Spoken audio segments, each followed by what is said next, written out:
If you love something, నువ్వు దేన్నైనా ప్రేమిస్తే దానికి టైం ఇస్తావు.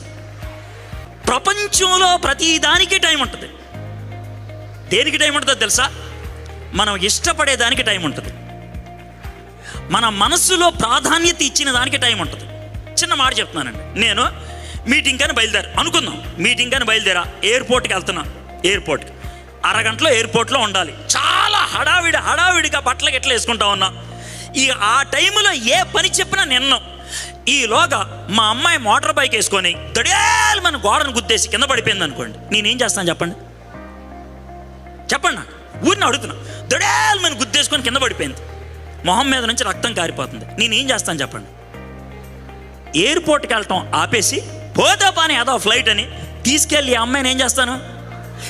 ఎందుకని ఎయిర్పోర్ట్ వదిలేశాను? నా అమ్మాయి వెనకాల ఎందుకు వెళ్ళాను నేను? నాకు అది ఇంపార్టెంట్ కాబట్టి. ఇంపార్టెంట్ దానికి టైం ఉంటుంది, ఇంపార్టెంట్ లేదనుకున్న దానికి టైం ఉండదు. అంతే కదా? దీని ద్వారా మీకు చెప్పదలుచుకున్నటువంటి విషయం ఏంటంటే, దేవుణ్ణి ప్రేమిస్తే దేవునికి టైం ఇస్తావు. దాన్ని బట్టి నేను కంక్లూడ్ చేసేది ఏంటంటే, నీకు దేవుని మీద ప్రేమ లేదు. మామూలుగా అబ్బాయి అమ్మాయి చూసినప్పుడు ఐ లవ్ యూ అని అలా చెప్తావో, దేవుడికి కూడా అలాగే ఐ లవ్ యూ చెప్తున్నావు. అంతే, ఉత్తుత్తులు లవ్ అది. దేవుడు చాలా స్పష్టంగా చెప్పిందంటే, మొదట నన్ను ప్రేమించు, మొదట దేవుని రాజ్యాన్ని వెతుకు, అప్పుడు అవన్నీ మీకు వస్తాయి అని అన్నాడు కదా. అది తప్పించి మిగిలిన అన్నీ చేస్తున్నాం మనం. ఆ ఒక్కటి చేయం మనం.